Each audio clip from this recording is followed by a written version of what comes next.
Fellowship with others. Siguro may dugtong mo yan. Fellowship with others, no? Bakit importante yung mag-grow tayo sa fellowship natin sa kapwa-tao natin? Importante ba yun? Importante yun, mga kapatid. Kaya si Kristo ay nag-grow sa area to. Sabi ng Biblia, and Jesus kept increasing in favor with men. Sa verse 52 pa rin tayo, Diyan tayo nag-focus. Sabi kayo na, grow in wisdom, grow in favor with God. Next one is, grow in favor with men. Importante na mag-grow tayo sa ating fellowship with others. Paano nga ba yan? Grow in your fellowship with others. Bakit kailangan mag-grow sa fellowship natin sa kapwa-tao natin? Unang reason kung bakit kailangan natin. You need them and they need you.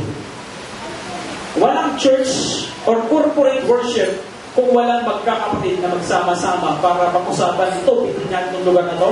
Dito tayo, gawin natin itong church ng mga kapatid. Walang ganon, walang mangyayaring ganon kapag walang others sa loob ng iglesia. Kailangan mag-grow yung fellowship natin sa kapwa-tao natin. Second reason, ng mga kapatid, change first your character before asking others to do the same. Alam niyo ba, kung gusto mo makipag-fellowship sa kapwa-tao mo, napaka-importante na huwag mong hingin na sila munang magbago, kundi ikaw munang magbago sa sarili mo. Minsan, may isang taong matalino. Sabi niya, kasi matalino ako, lalabas ako ng Pilipinas, doon ako mag-aaral sa ibang bansa. Kasi pagbalik ko, gusto kong baguhin yung buong Pilipinas. Hindi nakagraduate siya sa ibang bansa. Pagdating ng Pilipinas, sabi niya, gusto kong baguhin yung bansa ko, kurakot eh. Ang daming corruption, di ba?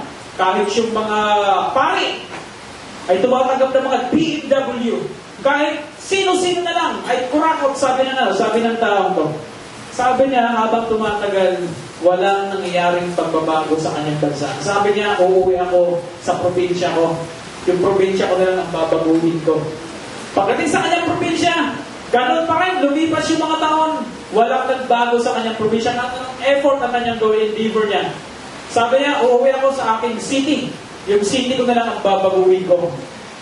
Pagdating niya ron, habang tumatagal, wala siyang nakikitang pagbabago sa kanyang syudad.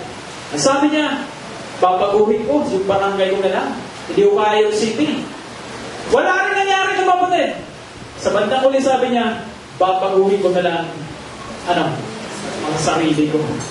Alam niyo, minsan ang pagbabago, kadalasan, dapat nag-uumpisa sa sarili natin. Amen? Importante na ang pagbabago. Huwag mong expect, no? Sabi mo, magbabago lang ako kapag itong sister na to nagbago sa pakikitungo sa akin. Magbabago ako kapag kayong kaopisina ko nagbago sa akin. No, mga kapatid. As Christian, kailangan yung buhay natin ay maging living gospel towards other people. Kaya sa inyo nila, kailangan magkaroon ng impact yung buhay natin sa ibang tao. Pero mo, Jesus Christ, isang 12 years old child, nakikipagkwentuhan sa mga teachers of the law. Kasi yung kanyang buhay, ang kanyang pananalita, ang kanyang binibitawang salita, ay may dating sa kanyang kapwa. O about us? Baka yung salita natin, imbis magbigay ng buhay, ay nakamamatay. Baka yung salita natin ay imbis na makapag-revive ng spirituality ni sister, ay lalo nakapag-down sa kanya. Importante na mag-grow tayo sa fellowship natin with other people. The next, moral uprightness is absolute na natin sabi kanina. Then sabi natin,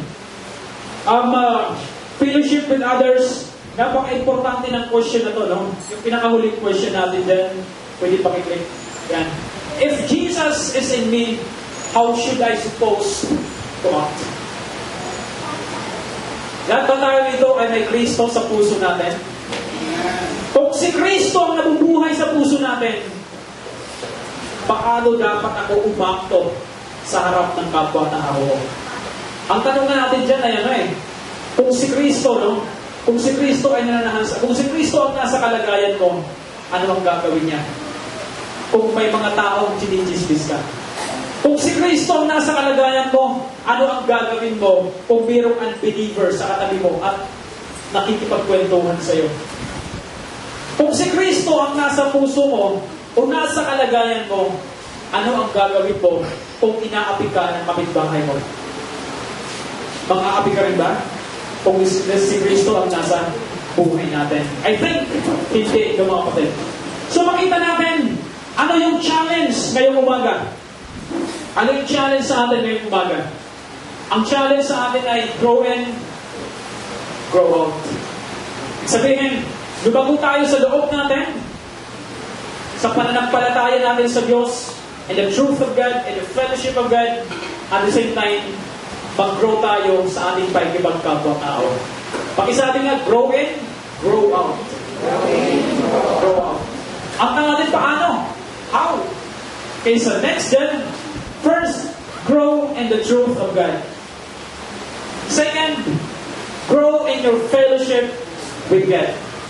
Third, grow in your fellowship with others. Paano yun? Napapatid. Ano ang dapat natin gawin ngayong umaga? After hearing this sermon, after having this 80th anniversary of your church, ano ang mga pupwede natin palaguin sa buhay natin?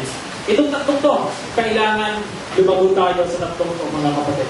Grow in the knowledge and the truth of God, then grow in your fellowship with God, grow in your fellowship with others.